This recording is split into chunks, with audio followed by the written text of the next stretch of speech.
نبی کریم صلی اللہ علیہ وآلہ وسلم نے سونے سے پہلے 3 مرتبہ بستر جھاڑنے کا حکم کیوں دیا؟ سائنسدانوں نے تحقیق کی تو نتائج نے سب کو دنگ کر دیا۔ ایسی بات کہہ دی کہ آپ بھی بے اختیار سبحان اللہ کہہ اٹھیں گے۔ اسلام ایک مکمل ضابطہ حیات ہے جس میں زندگی کے ہر پہلو سے متعلق رہنمائی موجود ہے، اور ہمارے پیارے نبی صلی اللہ علیہ وآلہ وسلم نے آج سے 1400 سال قبل جو سنت اختیار کی تھی اور ان پر عمل پیرا ہونے کا حکم دیا تھا، آج بھی سائنس ان احکامات کو درست تسلیم کر رہی ہے۔ ہمارے پیارے نبی صلی اللہ علیہ وآلہ وسلم نے جہاں سونے سے قبل باوضو ہونے کا حکم دیا تو وہیں نماز سے قبل دانتوں کو صاف کرنے کا حکم بھی موجود ہے، اور سائنس کہتی ہے کہ ایسا کرنے سے انسان دانتوں کی بیماریوں کے ساتھ ساتھ دل اور معدے کی مہلک بیماریوں سے بھی محفوظ رہتا ہے۔ نبی کریم صلی اللہ علیہ وآلہ وسلم کے احکامات اور سنت سے یہ بات ثابت ہے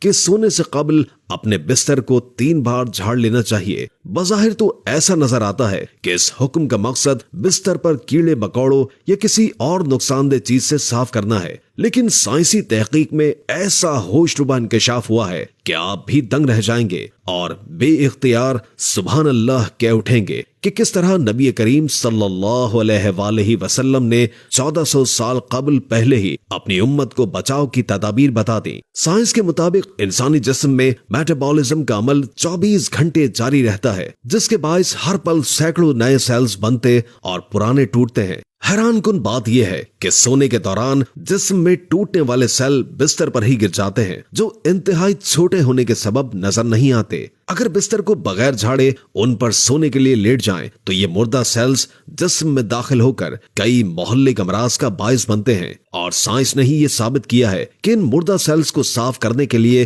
بستر کو کم از کم 3 بار جھاڑنا لازمی ہوتا ہے، اور ایسا کرنے سے خطرہ ٹل جاتا ہے۔ نبی کریم صلی اللہ علیہ وآلہ وسلم نے سوتے ہوئے دائیں کروٹ پر لیٹنے کا حکم بھی دیا ہے، اور اس ضمن میں سائنس کا کہنا ہے کہ ایسا کرنے سے دل پر دباؤ بہت کم ہوتا ہے، جس کے باعث دل صحیح اور بہتر طریقے سے کام کرتا ہے، اور سونے کے دوران بھی پورے جسم کو خون کی سپلائی بہتر انداز میں ہوتی ہے، جبکہ دل کے دورے کے خطرات بھی کم ہو جاتے ہیں۔ اس کے علاوہ دائیں کروٹ پر سونے سے معدہ بھی اوپر کی جانب ہوتا ہے، اور اسے رات میں کھائی جانے والی غذا کو ہضم کرنے میں آسانی ہوتی ہے۔ رات سونے کے دوران معدے میں موجود غذا اچھی طرح ہضم ہوتی ہے، جس کے باعث انسان بیدار ہونے پر خود کو تر و تازہ محسوس کرتا ہے اور تیزابیت بھی نہیں ہوتی۔ اللہ سے دعا ہے کہ اللہ ہمیں رمضان کی خیر و برکت اور رحمتوں سے مالا مال فرمائے، آمین۔